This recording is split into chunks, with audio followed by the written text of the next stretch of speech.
الشیطان الرجیم بسم اللہ الرحمن الرحیم وقالت اليہود لیست النصارى علی شیء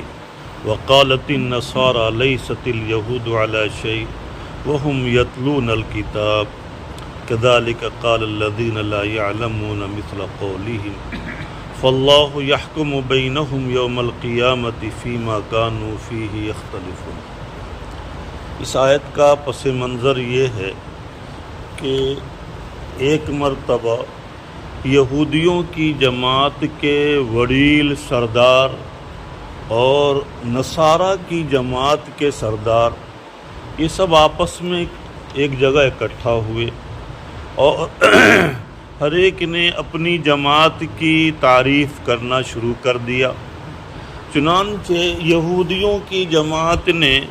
کہا کہ نصارہ تو کا کوئی مذہب ہے ہی نہیں، نصارہ کا جو ہے نصارہ کی کوئی دعا نہ مذہب اس کا درست نہ اس کی تعلیمات درست ہے، وہ تو جہنمی ہے۔ اور یہود نے کہا، نصارہ نے کہا کہ یہود کی جماعت کی تعلیمات بالکل بیکار اور وہ جہنم کی طرف لے جانے والی ہے۔ جب یہود گویا کہ یہ ہر ایک جماعت نے اپنے طریقے کو سب سے بہتر طریقہ اور ناجی طریقہ قرار دیا اور دوسری جماعت کے طریقے کو گمراہ اور غلط ثابت کیا۔ جب حالانکہ یہود اور نصارہ، یہود کی کتاب تورات میں اور نصارہ کی کتاب انجیل میں، یہ دونوں کتابوں میں ایک دوسرے کی تائید اور ایک دوسرے کی توثیق، ایک دوسرے کی موافقت کے کلمات موجود ہیں، لیکن محض ہٹ دھرمی کی بنا پر، ایک دوسرے سے اختلاف کی بنا پر ان لوگوں نے اس طرح کی باتیں شروع کر دی۔ جب یہود و نصارہ کی باتوں کو جب سنا، اختلافی باتوں کو، تو یہ مشرکین کہاں خاموش رہنے والے تھے، ان لوگوں نے بھی کہنا شروع کر دیا کہ یہود کہ بھائی ہمارا طریقہ ہی سب سے بہتر طریقہ ہے، ہم ہی جو ہے بالکل، ہماری جماعت ہی بالکل حق پر ہے۔ اسی کو بیان کیا جا رہا ہے کہ وقالت الیہود لیست النصارى علی شیء، کہ یہود کی جماعت کہنے لگی کہ نصارہ کسی بھی دین پر نہیں ہے، نصارہ کا کوئی قابل ذکر جو ہے واقع مذہب نہیں، اور وقالت النصارى لیست الیہود علی شیء، اور نصارہ نے کہا کہ یہود کسی شریعت پر اور کسی دین پر قائم نہیں ہے بلکہ یہ گمراہ جماعت ہے۔ وہم یتلون الکتاب، حالانکہ یہ تمام کی تمام جماعتیں اپنی اپنی کتابوں کی تلاوت کرتی ہیں، اور ان کی کتابوں میں ایک دوسری جماعت، ہر ایک کی کتاب میں دوسری جماعت کی تائید اور اس کی توثیق موجود ہے۔ چنانچہ حضرت موسیٰ علیہ السلام کے اوپر تورات نازل ہوا، تو تورات کے اندر ان کے بعد آنے والے حضرت عیسیٰ علیہ السلام اور اسی طریقے سے ان کے اوپر نازل ہونے والی انجیل کا تذکرہ، اسی طریقے سے اس کے بعد پھر آنے والی کتاب قرآن کا تذکرہ، اور قرآن جس نبی پر نازل ہونے والا، ان تمام چیزوں کی تفصیل موجود ہے۔ وہم یتلون الکتاب، حالانکہ یہ لوگ اپنی کتابوں کی تلاوت کرتے ہیں اور ایک دوسرے کی توثیق اور تائید کے مضامین کو پڑھتے ہیں، لیکن یہ کہ اس کے باوجود محض آپس میں شرکشی کی بنا پر اس طرح کی باتیں کرتے ہیں۔ کذالک قال الذین لا یعلمون مثل قولہم، جب ان لوگوں کی باتوں کو سن کر جو مشرکین ہیں وہ خاموش کہاں رہنے والے تھے، تو اسی طرح سے ان لوگوں نے بھی بات کرنا شروع کر دیا جن کے پاس کچھ بھی علم نہیں ہے، نہ کوئی کتاب ہے۔ اس سے مراد مشرکین کی جماعت ہے۔ مثل قولہم، ان یہود و نصارہ کے قول کے مثل ان لوگوں نے بھی باتیں کرنا شروع کر دیا کہ ہمارا طریقہ ہی سب سے بہتر اور افضل طریقہ ہے۔ اب کون کا طریقہ افضل ہے اور کس کا طریقہ غیر افضل، کون ناری ہے اور کون ناجی ہے، یہ کسی انسان کے اختیار میں نہیں ہے۔ اللہ تعالیٰ فرماتے ہیں فاللہ یحکم بینہم یوم القیامہ فیما کانوا فیہ یختلفون، ان جماعتوں کا جو آپس میں اختلاف ہے، اس اختلاف کے سلسلے میں اللہ تعالیٰ ہی کل قیامت کے دن فیصلہ فرمائیں گے کہ کس کا طریقہ صحیح ہے، کس کا طریقہ غلط ہے۔ ومن اظلم ممن منع مساجد اللہ ان یذکر فیہا اسمہ وسعی فی خرابها۔ اس آیت کا شان نزول یا پس منظر جو بھی کہیے، مفسرین نے دو شان نزول اس کا بیان فرمایا۔ ایک تو بعض مفسرین کی رائے یہ ہے کہ اس کا نزول صلح حدیبیہ کے سلسلے میں ہوا ہے، اور بعض مفسرین کی رائے یہ ہے کہ اس کا نزول تحویل قبلہ کے بعد یہود و نصارہ کی طرف سے ظاہر ہونے والے رد عمل کے سلسلے میں ہوا۔ بہرحال صلح حدیبیہ کے سلسلے میں پہلے ایک ضروری وضاحت اور اس کا ایک خلاصہ سامنے پیش کیا جاتا ہے، تاکہ پھر جو ہے اس کا پس منظر، اس آیت کا پس منظر سامنے آنے کے بعد پھر آیت کا سمجھنا آسان ہو جائے۔ اس کا پس منظر یہ ہے کہ سن 6 ہجری میں اللہ کے نبی صلی اللہ علیہ وسلم نے خواب دیکھا۔ خواب یہ دیکھا کہ ہم لوگ یا مسلمانوں کی تمام جماعتوں کے ساتھ مل کر ہم لوگ مدینہ سے مکہ گئے ہیں، اور مکہ جانے کے بعد وہاں ہم لوگوں نے عمرہ کیا، اور عمرہ کر کے پھر صحیح سالم مدینہ واپس چلے آ گئے۔ حالانکہ اس وقت تک مکہ کے اوپر کا مشرکین مکہ کا تسلط اور اس کا قبضہ تھا، لیکن یہ خواب میں آپ نے نہیں دیکھا تھا کہ آپ عمرہ کے لیے اسی سال جائیں گے یا کب جائیں گے، یہ نہیں دیکھا تھا۔ اتفاقاً کہیے کہ اللہ کے نبی صلی اللہ علیہ وسلم کا ارادہ اسی سال عمرے کا، اس خواب کے دیکھنے کے بعد اسی سال عمرے کا ارادہ بھی بن گیا۔ لیکن آپ کو یقین تھا کہ مشرکین مکہ کبھی بھی اس کی اجازت نہیں دیں گے کہ مکہ میں جا کر ہم لوگ عمرہ کریں، اس وجہ سے ان کی طرف سے مزاحمت کا یقین تھا۔ اسی بنا پر اللہ کے نبی صلی اللہ علیہ وسلم نے اعلان کیا کہ کوئی بھی ایمان والا ایسا باقی نہ رہے جو اس سفر میں میرے ساتھ مکہ نہیں چلے، مکہ نہ جائے۔ کوئی بھی جتنا بھی کامل ایمان والا ہے سب کا سب میرے ساتھ ضرور مکہ جائے۔ چنانچہ اللہ کے نبی صلی اللہ علیہ وسلم اپنے صحابہ کرام کی مجموعی پوری جمعیت کے ساتھ وہاں سے روانہ ہوئے۔ اس وقت مسلمانوں کی مجموعی تعداد ایک قول کے مطابق 1400، دوسرے قول کے مطابق 1500 تھی، 14 یا 1500۔ اور اللہ کے نبی صلی اللہ علیہ وسلم جب تشریف لائے تو مکہ سے کچھ فاصلے پر حدیبیہ کا مقام ہے، مقام حدیبیہ پر آپ نے پڑاؤ ڈالا، اور اس کے بعد آپ نے اپنے قاصد کو بھیجا، حضرت عثمان غنی رضی اللہ تعالیٰ عنہ کو مکہ بھیجا کہ بھائی جا کے مکہ والوں سے ڈائریکٹ جانا مناسب نہیں ہے، وہ لوگ سمجھیں گے کہ لڑائی کے لیے آ رہے ہیں۔ اس وجہ سے حضرت عثمان غنی رضی اللہ تعالیٰ عنہ کو قاصد کے طور پر بھیجا کہ جا کے آپ مکہ والوں سے یہ بات کیجیے کہ بھئی ہم لوگ لڑائی کے لیے نہیں آئے ہیں، ہم لوگ صرف جو ہے عمرہ کے ارادے سے آئے ہیں، اور عمرہ کر کے پھر ہم واپس چلے جائیں گے، ہم مکے میں رہیں گے بھی نہیں، لہذا ہم کو صحیح سالم عافیت کے ساتھ عمرہ کرنے کی اجازت دی جائے۔ ادھر حضرت عثمان غنی رضی اللہ تعالیٰ عنہ کو مشرکین مکہ نے وہاں روک لیا مکہ میں، اور اس کے بعد ان کو جو ہے کہیں بند کر دیا روم میں،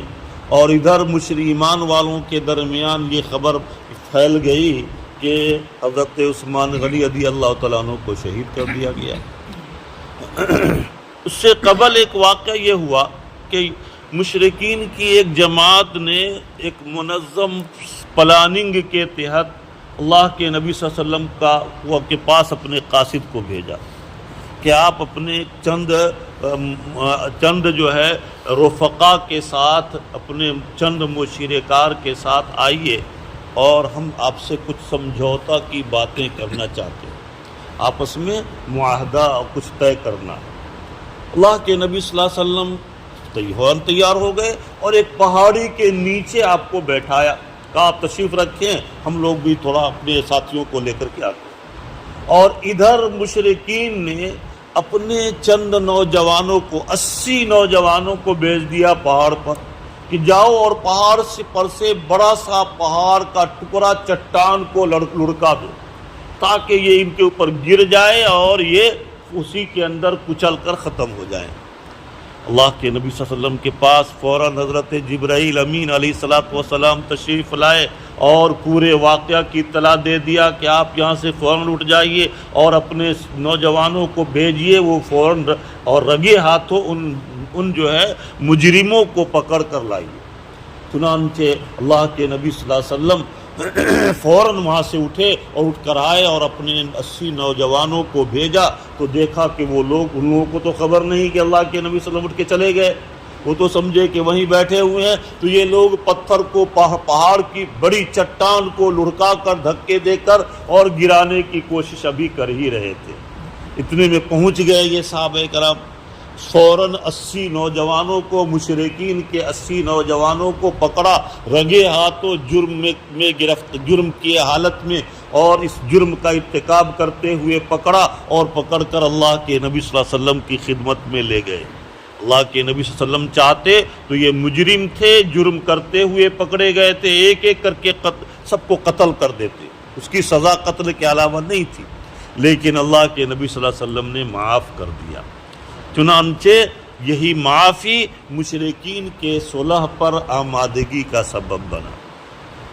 بہرحال تفصیلی واقعہ ہے، خلاصہ یہ ہے کہ اس سفر میں اللہ کے نبی صلی اللہ علیہ وسلم اور آپ کے صحابہ کو مکہ جانے سے روک دیا گیا، اور اس شرط پر معاہدہ قرار پایا کہ اب جو ہے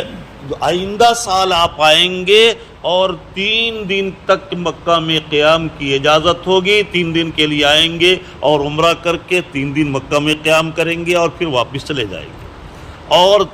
اس درمیان میں واقع جو چند سالوں تک کے لیے آپس میں جنگ بندی کا معاہدہ ہو گیا، تقریباً 10 سالوں تک کے لیے جو ہے جنگ بندی کا معاہدہ ہو گیا کہ ایمان والوں کے ساتھ اور کافروں کے درمیان کوئی لڑائی نہیں ہوگی، آج سے لڑائی بند۔ جب لڑائی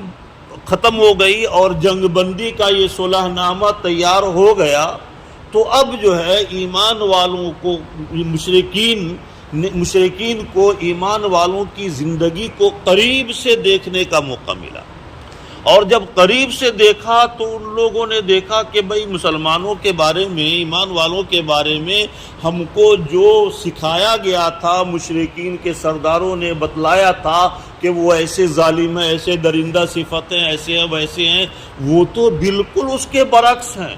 ان کے اندر تو غائب درجے کی عاجزی، انکساری، ایک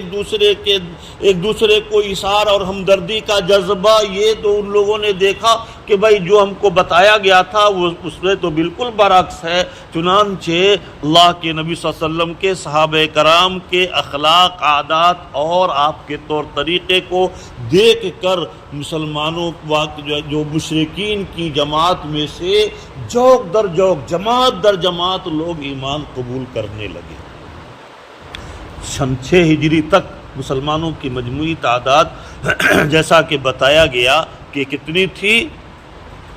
14 یا 1500۔ اور 1 سال کے بعد جب 7 ہجری میں اللہ کے نبی صلی اللہ علیہ وسلم عمرۃ القضاء کے لیے روانہ ہو رہے ہیں، تو اس موقع پر مسلمانوں کی مجموعی تعداد میں 10 گنا اضافہ ہو گیا۔ 6 سال کی محنت کے نتیجے میں 14 یا 1500 مسلمان نے اسلام قبول کیا، اور 1 سال کی میں جو ہے اللہ پاک تعالیٰ نے اس دین کو اتنا شرف قبولیت بخشا کہ 1 سال میں اس کی تعداد میں 10 گنا اضافہ ہو گیا، اور جب 7 ہجری میں عمرۃ القضاء کے لیے تشریف لے جا رہے ہیں تو اب آپ کے ساتھ 1400 یا 1500 نہیں بلکہ 14 یا 15,000 صحابہ کرام کی تعداد، مسلمانوں کی تعداد موجود ہے۔ اب سوال پیدا ہوتا ہے کہ 1 سال میں اتنا عظیم انقلاب کیسے پیدا ہو گیا؟ اس کی وجہ مفسرین نے بیان کیا ہے کہ اصل میں اس 1 سال میں مشرکین نے جب جنگ بندی کا معاہدہ ہو گیا تو ایک دوسرے سے قریب آ کر ایک دوسرے سے کے معاملات کو دیکھا اور ان کی زندگی کے طور طریقے کو دیکھا، تو زندگی کے طور طریقے کو دیکھ کر ان لوگوں نے ایمان قبول کر لیا کہ اچھا مسلمان ایسے ہوتے ہیں۔ ہم کو تو مسلمانوں کے بارے میں یہ بتلایا گیا تھا کہ وہ تو انتہائی درندہ صفت ہوتے ہیں اور وہ بڑے ظالم ہوتے ہیں، ایسی ایسی باتیں بتلائی گئی تھی، لیکن ہم نے تو اس کے بالکل برعکس پایا، معلوم ہوا کہ یہی دین برحق ہے۔ آج معاملہ بالکل برعکس ہے۔ آج ہمارے اخلاق عادات ایسے ہیں اور ہمارا طور طریقہ ایسا ہے کہ اس کو دیکھ کر غیر بھی متنفر ہو جاتے ہیں۔ حضرت مولانا مفتی احمد صاحب خانپوری دامت برکاتہم کا کئی سال پہلے بیان ہوا تھا مخدوم پورہ کی مسجد میں۔ حضرت نے اسی صلح حدیبیہ کے حالات کو سامنے رکھتے ہوئے بیان فرمایا تھا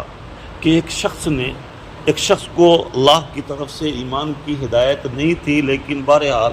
اس نے یہ اعلان کیا کہ ہم چاہتے ہیں کہ ایمان قبول کریں، لیکن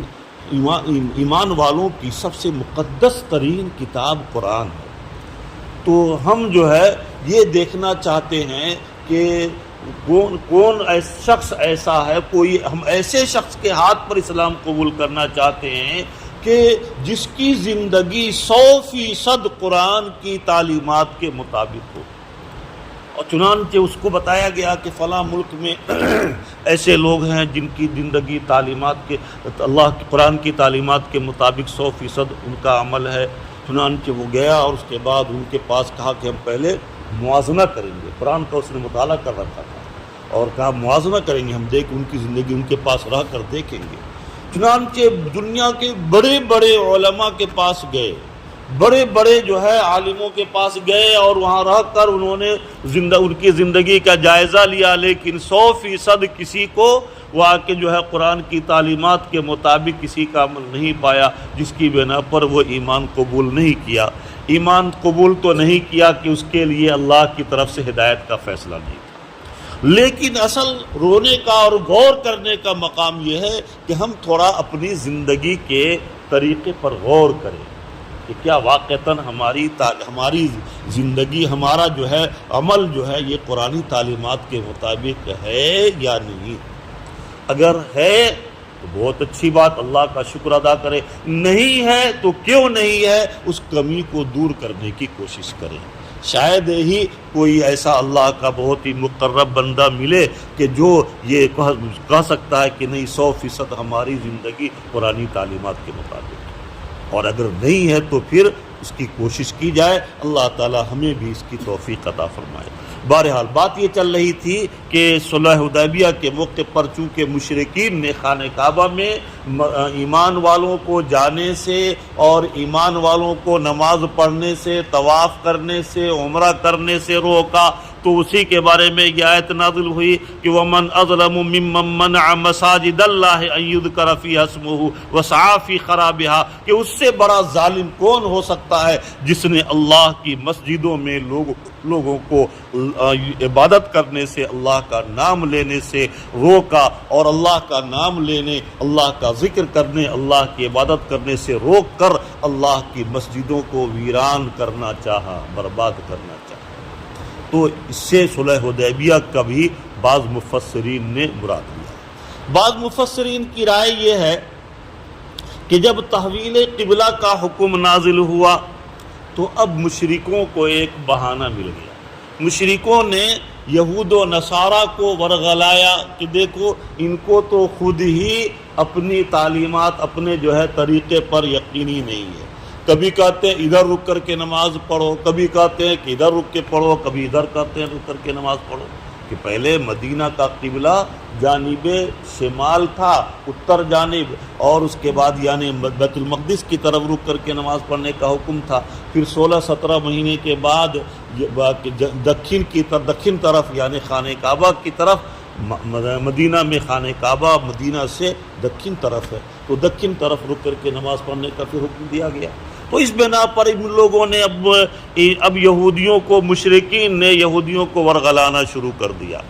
اور اس کے بعد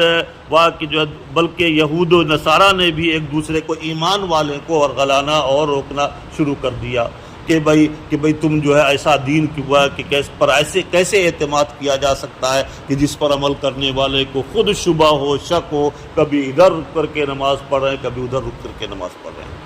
اسی کو بیان کر رہے ہیں وَمَنْ أَظْلَمَ مِمَّنْ مَنَعَ اس سے بڑا ظالم کون ہوگا جس نے اللہ کی مسجدوں کو میں لوگوں کو نماز پڑھنے سے روکا، اس بات سے کہ اللہ کی مساجد میں اللہ کا ذکر کیا جائے، اس کا نام لیا جائے، وسعی فی خرابہا، اور مساجد کو ویران کرنے کی کوشش کی کہ بھائی اس طرح سے مسجد میں نماز پڑھنے والوں کی تعداد کم ہو جائے گی تو مساجد ویران ہو جائے گی۔ اولئک ما کان لہم ان یدخلوها الا خائفین، یہی وہ لوگ ہیں کہ حق تو یہ تھا کہ ان کو تو واقع اس حال میں داخل ہونا چاہیے خوف زدہ ہوتے ہوئے کہ کہیں اللہ کا عذاب نہ آ جائے، اور اللہ کی یہ منافقین کے بارے میں کہ کہیں ایسا نہ ہو کہ ان کے نفاق کی وجہ سے اللہ کا عذاب نہ آ جائے، اس وجہ سے ان کو تو ہر وقت ڈرتے رہنا چاہیے۔ فرما لیکن یہ لوگ خود بھی عمل نہیں کرتے اور دوسرے ایمان والوں کو بھی ورغلاتے ہیں، روکنے کی کوشش کرتے ہیں۔ لہم فی الدنیا خزی، ان کے لیے دنیا میں بھی رسوائی اور ذلت ہے، ولہم فی الآخرۃ عذاب عظیم، اور آخرت میں بھی ان کے لیے بہت بڑا عذاب ہے اللہ کی طرف سے ان کے اس سیاہ کرتوت کی بنا پر۔ اب جہاں تک ان کا یہ سوال تھا کہ بھائی کبھی ادھر رک کر کے نماز پڑھتے ہیں کبھی ادھر رک کر کے، اس کا آگے جواب دے رہے ہیں کہ وَلِلَّهِ الْمَشْرِقُ وَالْمَغْرِبُ، مشرق اور مغرب یہ تو اللہ کے قبضے قدرت میں ہے۔ یہ جو ہے مشرق یا مغرب کی طرف رک کر کے ہم نماز پڑھتے ہیں، چاہے خانہ کعبہ کی طرف رک کر کے نماز پڑھیں یا بیت المقدس کی طرف رک کر کے نماز پڑھیں، نماز تو صرف عبادت تو صرف اللہ کی جاتی ہے۔ یہ خانہ کعبہ، بیت اللہ یا یہ کہ بیت المقدس کی ہم عبادت نہیں کرتے، بلکہ اصل عبادت تو اللہ کی جاتی ہے۔ اللہ تعالیٰ نے لوگوں کی یکسوئی کو برقرار رکھنے کے لیے اور یکجہتی پیدا کرنے کے لیے یہ حکم دیا ہے کہ بھائی خانہ کعبہ کی طرف رک کر کے نماز پڑھو۔ گویا کہ خانہ کعبہ یہ جو ہے ہمارا معبود نہیں ہے، بلکہ ہمارے معبود تو اللہ تعالیٰ ہے، ہم اللہ کی عبادت کرتے ہیں۔ لیکن اگر ایک مسجد میں عبادت کرنے والے کا چہرہ ادھر مشرق کی طرف ہوتا ہے، کچھ کا مغرب کی طرف، کچھ کا جنوب کی طرف، کچھ کا شمال کی طرف، تو عجیب واقع بدنما ماحول پیدا ہوتا اور عجیب دیکھنے میں حیات بدنما پیدا ہو جاتی۔ اسی وجہ سے اللہ تعالیٰ نے سب کی توجہ کے اندر یکسوئی پیدا کرنے کے لیے ایک قبلہ کو قرار دیا کہ بھائی اس جانب رک کر کے نماز پڑھو۔ لیکن کسی کے نماز پڑھنے والے کے ذہن و دماغ میں کبھی یہ نہیں آتا کہ ہم اس کعبہ کی پوجا کرتے ہیں اور کعبہ کے سامنے سجدہ کرتے ہیں، بلکہ رب کعبہ کی طرف جو ہے رب کعبہ کی ہم عبادت کرتے ہیں۔ یہ کعبہ کو تو گویا کہ ہماری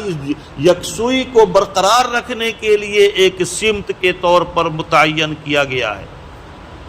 فرما رہے ہیں کہ وَلِلَّهِ الْمَشْرِقُ وَالْمَغْرِبُ، مشرق اور مغرب یہ سب اللہ تعالیٰ ہی کے بنائے ہوئے ہیں۔ فَإِنَّمَا تُوَلُّوا فَثَمَّ وَجْهُ اللَّهِ، تو تم جس جانب بھی اپنا رخ پھیر کر اللہ کی عبادت کرو گے وہاں پر اللہ کی توجہ کو مبذول موجود پاؤ گے۔ ان اللہ واسع علیم، بے شک اللہ تعالیٰ وسیع علم والا ہے اور تمام چیزوں کو جاننے والا ہے۔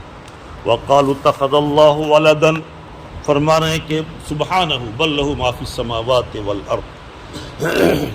یہودیوں کی جماعت کا کہنا تھا کہ حضرت عزیر علیہ باللہ اللہ کے بیٹے ہیں، اور اسی طریقے سے نصارہ کا کہنا تھا کہ علیہ باللہ حضرت عیسیٰ علیہ السلام خدا کے بیٹے ہیں۔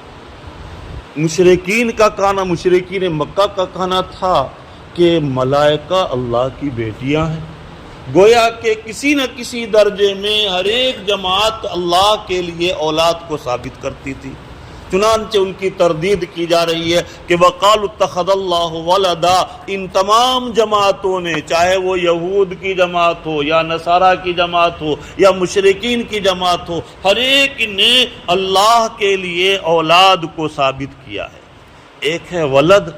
اور ایک ہے ابن اور دوسرا بنت۔ ولد کا لفظ جو ہے یہ عام ہے، پوچھا جائے کہ آپ کی کتنی اولادیں ہیں خان صاحب، تو اس کا مطلب یہ ہوگا کہ مذکر مؤنث دونوں شامل کر کے لڑکا لڑکی پوئرا پوئری دونوں ملا کر کتنے ہیں، یہ ولد کا مطلب ہوا۔ اور اگر کہا جائے کہ آپ کے بیٹا کتنا ہے، ابن کا لفظ کہا جائے تو وہ مذکر اولاد کے لیے خاص ہوگا، اور بنت کا لفظ اگر استعمال کیا جائے پوئری کتلو چھے، تو اس کا مطلب یہ ہوگا کہ اب مؤنث لڑکی آپ کے پاس کتنی ہے۔ تو یہاں پر ولد کا لفظ استعمال کیا گیا ہے، مطلب یہ ہے کہ لڑکا لڑکی پوئرا پوئری دونوں ملا کر، کسی نے اللہ کے لیے لڑکا کو ثابت کیا، کسی نے لڑکی کو ثابت کیا، اسی کو تردید کر رہے ہیں۔ وقالوا اتخذ اللہ ولدا، ان جماعتوں میں سے ہر ایک نے یہ کہا کہ اللہ تعالیٰ نے اپنے لیے اولاد کو ثابت کیا ہے، اللہ تعالیٰ کی اولاد ہے، سبحانہ، اللہ کی ذات اولاد سے منزہ مبرہ ہے، اللہ کو اولاد کی کوئی ضرورت نہیں۔ اس وجہ سے کہ اولاد اللہ تعالیٰ کی ذات یہ ہمیشہ سے ہے، ہمیشہ رہے گی، اور اولاد جو ہوتی ہے وہ بعد میں عدم سے وجود میں آتی ہے۔ تو اب اولاد عدم سے وجود میں آتی ہے، پہلے اس کا وجود نہیں ہوتا، بعد میں وجود ہوتا ہے، تو گویا کہ عدم سے وجود میں آنے والی چیز حادث ہوئی، اور اللہ کی ذات قدیم ہے، ہمیشہ سے ہمیشہ رہنے والی ہے، تو ایک قدیم چیز کا جزو حادث ہو، فنا ہونے والا ہو، ایسا نہیں ہو سکتا۔ اسی وجہ سے اللہ کا کوئی جزو نہیں ہے، بل لہو ما فی السماوات والارض، بلکہ اللہ تعالیٰ ہی کے قبضہ قدرت میں وہ تمام چیزیں ہیں جو آسمان اور زمین کے اندر۔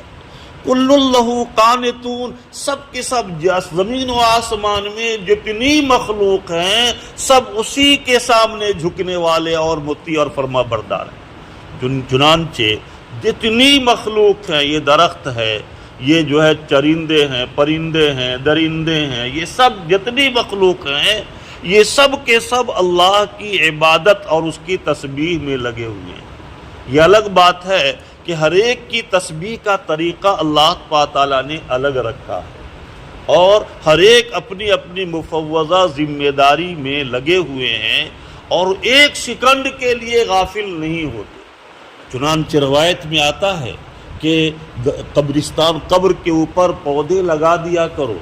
اس وجہ سے، اور قبر کے اوپر جو گھاس ہے اس کو کاٹا مت کرو،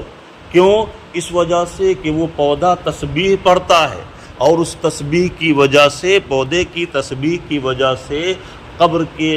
قبر والوں کے قبر کے عذاب میں تخفیف کر دی جاتی ہے۔ اسی وجہ سے قبرستان کی اور خاص طور سے قبر کی گھاس کو کاٹنے سے منع کیا گیا ہے۔ معلوم ہوا کہ جتنے پودے ہیں لیکن وہ سب کے سب تسبیح بیان کرتے ہیں۔ پھر خان صاحب کہیں گے کہ تو پھر تم پھول چڑھانے سے کیوں روکتے ہو؟ ہم پھول تو اسی وجہ سے چڑھاتے ہیں زوراور پیر بابا کے مزار پر، تاکہ وہ پھول تسبیح کریں گے اور اس کے بعد ان کی وجہ سے بابا کے عذاب میں تخفیف ہو جائے گی۔ تو پھر بابا کے عذاب قبر پر ہی کیوں پھول چڑھاتے ہیں؟ پھول آپ کو چڑھانا چاہیے ایسے بیچارے کہ ایسے جو ہے عام آدمی کی قبر پر جس کے بارے میں یقین ہو کہ بھائی جو ہے ان کے قبر میں عذاب ہو رہا ہے، ان کی قبر پر چڑھانا چاہیے۔ وہ تو بابا تھے، تو جب بابا ہیں تو پھر ظاہر بات ہے ان کے اوپر ان کو کوئی عذاب نہیں ہو رہا ہوگا۔ ایک تو الزامی جواب۔ دوسرا تحقیقی جواب یہ ہے کہ دیکھیے، کوئی بھی پھول ہو، پودا ہو، یہ جو ہے تسبیح کب تک پڑھے گا؟ جبکہ زندہ رہے گا۔ جب مر گیا تو پھر تسبیح ختم۔ تو پھول کو جب تک اپنے پیڑ سے پھول لگا رہے اس کی زندگی باقی رہے گی، پھول کو پیڑ سے توڑ دیا جائے اس کی زندگی ختم، اور جب زندگی ختم ہو گئی تسبیح کا سلسلہ بھی ختم۔ جب تسبیح کا سلسلہ ختم ہو گیا تو ایسی صورت میں معلوم ہوا کہ اب پھول چڑھانے سے کوئی فائدہ ہونے والا نہیں ہے۔ ہاں، ان کی قبر پر لے جا کر کوئی پودا لگا دو، کوئی پودا روپ دو اور اس کے اوپر پانی ڈالو تاکہ پھول کا پودا ہو جائے، تو پھر وہ تسبیح پڑھے گا۔ لیکن پھول کو توڑ کر اور اس کا ہار چڑھاؤ گے تو یہ تسبیح نہیں پڑھے گا، وہ تو مردہ ہے۔ ان کی تسبیح جیسے ہی درخت سے الگ ہوا پھول، وہ مردہ ہو گیا، اب اس کی تسبیح کا سلسلہ بند۔ بہرحال خلاصہ یہ ہے کہ قبروں پر پھول کے دعا کے چڑھانے کے جواز پر استدلال کسی بھی حال میں درست نہیں ہے۔ ہاں البتہ قبروں پر پودا لگانے کا ثبوت ہے، اور قبروں پر پھول کا پودا لگایا جائے یا کوئی گھاس جو ہے اگا دی جائے تاکہ وہ تسبیح پڑتی رہے۔ معلوم ہوا کہ دنیا کی جتنی مخلوق ہے وہ سب کی سب ہر سیکنڈ اللہ کی یاد میں لگی رہتی ہے، بل البتہ صرف انسان اور جنات کی جماعت ایسی ہے جو غفلت میں پڑی رہتی ہے۔ ان میں سے بہت سے لوگ، ہم یہ نہیں کہتے آپ حضرات غفلت میں ہیں، لیکن یہ کہ بہت سے لوگ غفلت میں پڑے رہتے ہیں اور اپنے وقت کو ادھر ادھر فضول لغویات میں ضائع کرتے ہیں۔ لیکن انسان اور جنات کے علاوہ جتنی مخلوق ہے کوئی بھی اپنا ایک سیکنڈ بھی ضائع نہیں کرتی، اللہ کی تسبیح سے غافل نہیں رہتی۔ فرمانا ہے کہ بدیع السماوات والارض، اللہ تعالیٰ آسمان اور زمین کو ایجاد کرنے والا ہے۔ بدیع کہتے ہیں بغیر کسی نمونے کے کسی چیز کو وجود میں لانا۔ جیسے مثال کے طور پر یہ موبائل ہے، اب یہ موبائل پہلی مرتبہ جس نے بنایا ہوگا تو اس نے بہت کوشش کر کے دماغ لگا کر اس کو بنایا ہوگا۔ ہم لوگ جب جو ہے یہاں پڑھاتے تھے جوگواڑ میں، تو اس وقت لائن والا فون چلا تھا، اور یہ موبائل والا اس وقت ابھی شروع ہی ہونے والا تھا۔ کچھ لوگ خاص لوگوں کے پاس وہ تھا، عام لوگوں کے پاس تھا نہیں۔ تو ہم لوگ تعجب کرتے تھے کہ بھائی ایسا کیسے ہو سکتا ہے کہ وہ لوگ اپنے جیب میں لے کر چلیں گے اور جہاں پر بھی چاہیں گے جس وقت چاہیں گے، اور ہزاروں میل دور کوئی انسان ہے اس سے فوراً باتیں کر لیں گے۔ تو لوگ کہتے تھے ارے اسی پر تم تعجب کر رہے ہو، ایسا بھی وقت آنے والا ہے کہ سامنے بیٹھ کر کے ایک دوسرے کو دیکھ کر باتیں کریں گے۔ ہم لوگ کہتے تھے بھائی ایسا کیسے ہو سکتا ہے، ایسا تو ہو ہی نہیں سکتا ہے کہ سامنے دیکھ بھی رہے ہوں اور بات بھی کر رہے ہوں۔ اور آپ دیکھیے ابھی 30-35 سال کا عرصہ بھی نہیں گزرا، اور اس کے بعد یہ ایسی تبدیلی آئی کہ اب دیکھ کر کے لوگ باتیں کر رہے ہیں۔ بہرحال تو اسی طریقے سے فرما رہے ہیں کہ بدیع، یعنی یہ بتلا رہا تھا میں کہ یہ پہلی مرتبہ جس نے موبائل کو بنایا ہوگا اس کو بہت ساری محنت کرنی پڑی ہوگی اور دماغ لگانا پڑا ہوگا۔ بہت محنت کرنے کے بعد اس نے پھر اس کو بنایا۔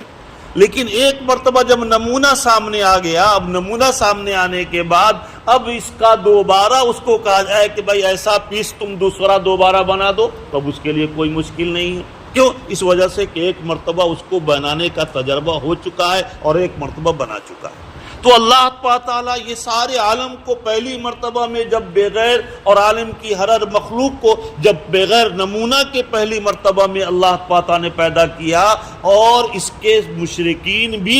معترف ہیں، اس کا اقرار کرتے ہیں کہ ہاں سب کو پیدا کرنے والا اللہ تعالیٰ ہے۔